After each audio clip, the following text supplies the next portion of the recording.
Hello, I'm Jack Camille. I'm a financial advisor here at Harrison Brook, and today I'm going to talk about the recent changes to pensions that have come into play. Specifically, this is the 30th of November 2021 and what it means for the transfer of a UK pension, both to a UK scheme or an overseas scheme.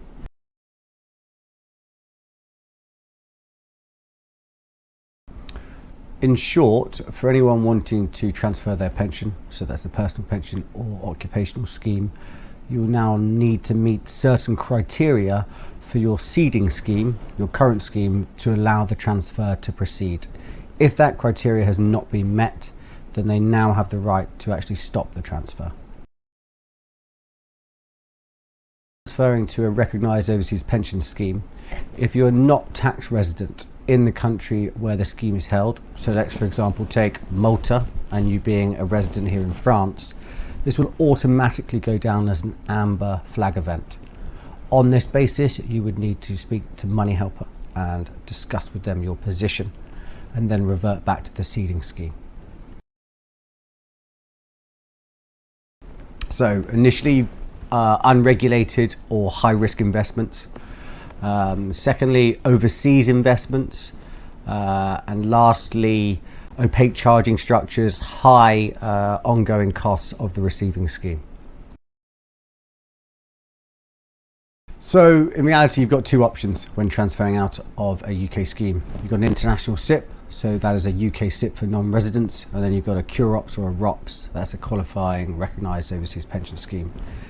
If we take the SIPP to start with, now this is a UK to UK pension transfer, so it shouldn't cause any amber flag events. When we start to look at the SIPP is regulated by the Financial Conduct Authority, it's covered by the Financial Services Compensation Scheme, you're only going to be investing in regulated investments.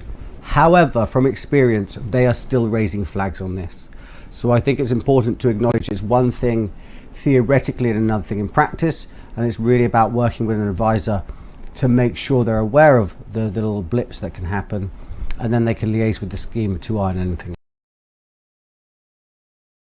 A ROPS transfer, so overseas pension scheme, if you aren't tax resident in the same country, so the example before was France and Malta, it will be an amber flag event. Now from our perspective, 99.9% of clients do not live in the country of the ROPS, which is usually Malta, so it will be an amber flag event. The key here really comes back to liaising with the scheme, making sure they understand the reasons why. It's likely to be lifetime allowance related, could be inheritance tax related as well, and it comes through the communication of speaking to the scheme and them understanding your position, whilst you would also need to speak to MoneyHelper in order to move these through. Otherwise, you can get into a situation where they simply refuse.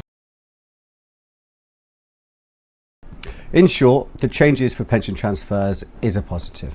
It offers you greater protection and it stops any scam or unregulated investment coming into play. However, it will slow things down. Average pension transfers have moved from 2 to 3 months to 3 to 6 months, which is something to be aware of. And you need to be working with an advisor who understands this, understands your position, and can facilitate the transfer smoothly. Otherwise, it could end up with a no from the seeding scheme, and that really is the opposite of what everyone wants.